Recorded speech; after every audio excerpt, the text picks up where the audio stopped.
আসসালামু আলাইকুম, কেমন আছেন সবাই? আরও একটা মজার মুচমুচে নাস্তা রেসিপি নিয়ে হাজির হয়ে গেছি। শুধুমাত্র আলু আর পাউরুটি দিয়ে এই দারুণ মুচমুচে নাস্তা রেসিপিটা তৈরি করে নিতে পারবেন। আর এটা কিন্তু সন্ধ্যা চায়ের সাথে খেতে পারবেন, আবার সকালে চাইলে কিন্তু এটাকে আপনারা নাস্তা হিসাবে খেতে পারেন। বাচ্চাদের টিফিনে কিন্তু এটা তৈরি করে দিতে পারেন, খেতে কিন্তু দারুণ হয়েছে। প্রথমে আমরা আলুর পুরটা তৈরি করে নেব। এখানে দিয়ে দিচ্ছি আমি 2 টেবিল চামচ রান্নার তেল, হাফ কাপ দিয়ে দিচ্ছি পেঁয়াজ কুচি, পেঁয়াজটাকে হালকা একটু নেড়ে চেড়ে নিচ্ছি। দিয়ে দিচ্ছি এর মাঝে হাফ চা চামচ লবণ, লবণটা দিয়ে আবার কিছুক্ষণ নেড়ে চেড়ে পেঁয়াজটা নরম হওয়া পর্যন্ত একটু ভাজতে থাকবো। এখন দিয়ে দিচ্ছি এর মাঝে আমি 1 চা চামচ চিলি ফ্লেক্স, হাফ চা চামচ দিয়ে দিচ্ছি হলুদ গুঁড়া, হাফ চা চামচ মরিচ গুঁড়া, হাফ চা চামচ ধনিয়ার গুঁড়া, হাফ চা চামচ দিয়ে দিচ্ছি ভাজা জিরার গুঁড়া, আর এখানে আমি 1 চা চামচ দিয়ে দিচ্ছি ম্যাগি মশলা। এখন সবগুলো উপকরণ একসাথে নেড়েচেড়ে মিশিয়ে নিচ্ছি।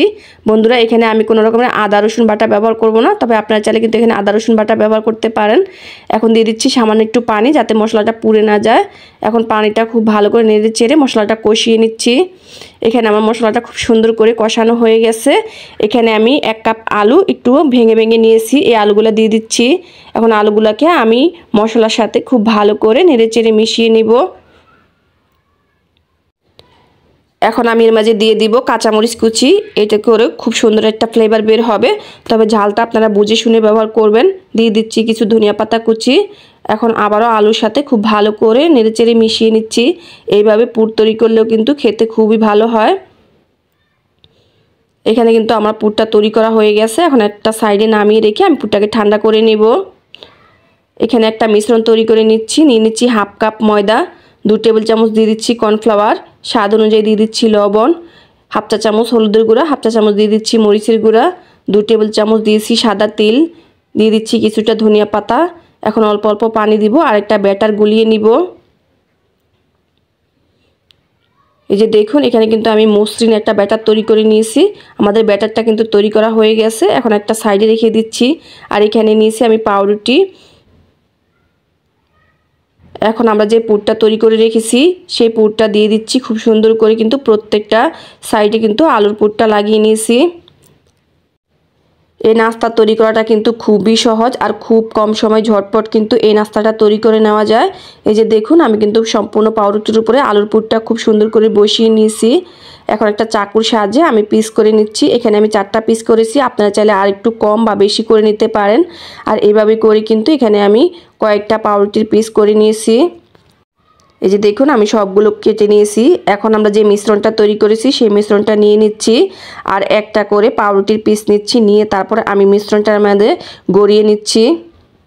এখন আমি চামচের সাহায্যে কিন্তু এই মিশ্রণটা পাউরুটির উপরে খুব সুন্দর করে গড়িয়ে নিচ্ছি। আর এইভাবে করে গড়িয়ে নেব আর গরম তেলে দিতে থাকবো। আমি কিন্তু তেলটা বন্ধুরা দেখুন কতটা গরম করে নিয়েছি, অনেকটা গরম করে কিন্তু তেলটা নিতে হবে, তারপরে কিন্তু পাকোড়াগুলো দিতে হবে। এতে করে দেখা গেছে পাকোড়াগুলো আর তেল তেল লাগবে না ভাজার সময় বা খাওয়ার সময়।